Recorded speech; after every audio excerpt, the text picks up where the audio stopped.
Yo, today we're looking at the Weebill 3 by Cinepeer. But rather than talk to you about it, let me go ahead and show you what I was able to capture using it over the weekend at Cinegear Expo. Take a look. Yo, we're here at Cinegear Expo at Warner Brothers Studios. Let's check it out.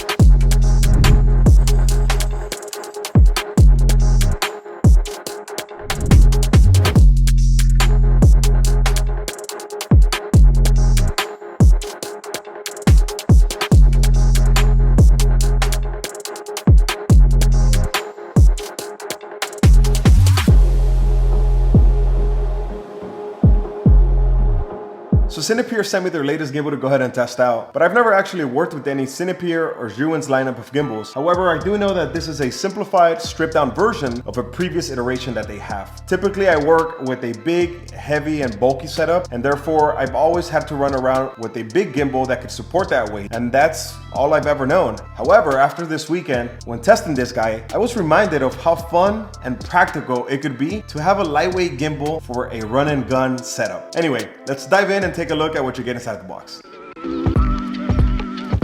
There's not a whole lot to see here. As I said before, this is a simplified run and gun gimbal, which includes only the necessary items you need to get up and shoot. Inside of the box, there's a phone case, and inside of the phone case, you get the tripod legs, a base plate, 2 USB cables, an Allen wrench, and the gimbal itself.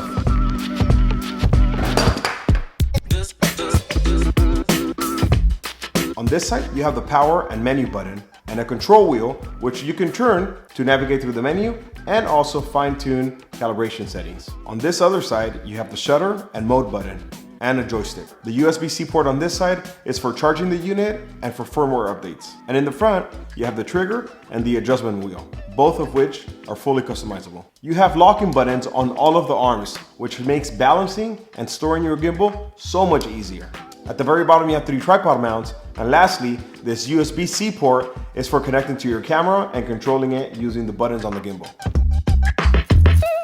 So the camera that I used on the gimbal is the one that I'm shooting this video on, and I don't have any other cameras around me aside from this small point and shoot camera. So I'll use this to demonstrate the balancing process, but do know that the gimbal was able to support my full frame camera as you saw in the video earlier. This was the first positive experience that I had with this gimbal. Balancing my camera on it was extremely fast and easy. First, let's start off by locking all of the arms except for the tilt axis arm.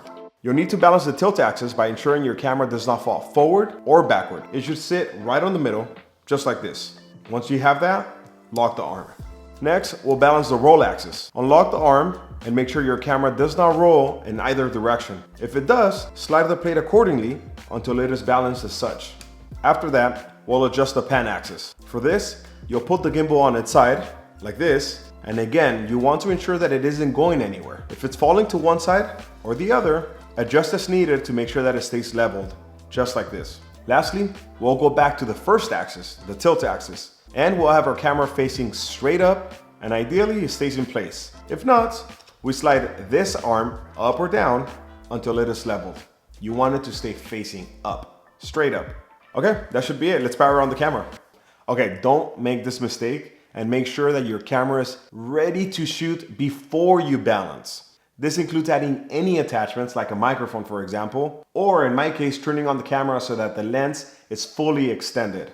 Okay, that should be it. Our camera should be leveled now. If you're off slightly, that's okay. That's where your motors will help correct when you calibrate. To do that, we'll power on the gimbal, head to the menu, select motor, and finally select auto. It'll shake and bake, do a dance, and bam, you're off to the races. The gimbal offers different shooting modes. Pan follow. This will lock the tilt axis and only the pan axis will follow your movement, hence the name. But it will not go up and it will not look down.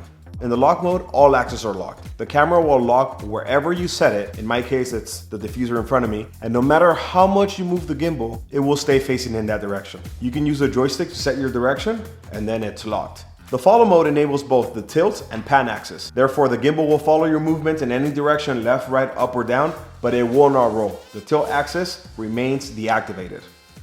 When you double tap the mode button, you'll find the POV mode. The POV mode unlocks all axes. This means that the gimbal will pan, tilt, and also roll as desired. You double tap the mode button again and you'll find V mode, vortex. Your camera will face straight up, and using the joystick, you can endlessly turn to get crazy creative shots. By double tapping again, you'll access portrait mode. Portrait mode allows you to go from horizontal to vertical shooting with the tap of a button. However, if you know you're going to be capturing vertical content only, the gimbal is equipped with a native mounting plate that allows you to quickly switch configurations from horizontal to only vertical. You'll need to unlock the lever that's back here that allows you to move your camera left and right. Once you've unlocked it, you'll be able to pull your camera all the way to the left, but you'll notice that there's a silver button on the side here. That's a locking mechanism to prevent your camera from sliding off completely. So when you get to that point, just press and hold, and you should be able to slide the camera completely out. Then you'll turn it on its side, and then just slide in. And now you're in portrait mode, just like that. Okay, and lastly, if you press and hold the trigger at any moment, you'll access Go mode, which makes your motors much more reactive should you need to record fast-paced moving objects like cars or sports, for example. I like it. I really like this gimbal. It's fun, it's small, it's lightweight, and it's very strong. It only weighs 2 pounds and has a payload capacity of 6.6 pounds. That's impressive. Also, the battery is crazy. It basically never dies. Throughout the course of the day while I was shooting at this event, I turned it on and off numerous times, or I would just simply sleep the motors when I was walking and not shooting. And after shooting for the entire day, it went down by 1 bar. Now, if you're insane and you need more than 16 hours of shooting for whatever reason, it's okay. You can charge and shoot simultaneously. Also, it's only 250 bucks. This makes throwing it in my backpack and forgetting about it much easier. I'm pretty sure this is gonna live in my car, in the backseat or in the trunk. Definitely coming on my travels with me. I no longer have to fuss about whether I'm gonna take a gimbal or not, whether it's too heavy, too bulky, too delicate, too expensive. That's no longer the case. This makes using a gimbal fun again. Again, I've never used any of the other Zhiyun gimbals, and I'm sure they have bigger, better, bulkier, and more sturdy options, but that's not what this is. This is designed and dedicated for people who want a run and gun, easy to operate, and fun gimbal. I dig it. If you do too, let me know in the comments down below. If I missed anything, or if there's anything I haven't mentioned yet, please let me know down below. If you're new to the channel, consider subscribing, share, like, comment, do all that good stuff. If you like content creation, filmmaking, talking gear, follow me on Instagram, and we can continue the conversation there. And DM me, and I'll follow you back. I'll see y'all on the next one. Adios.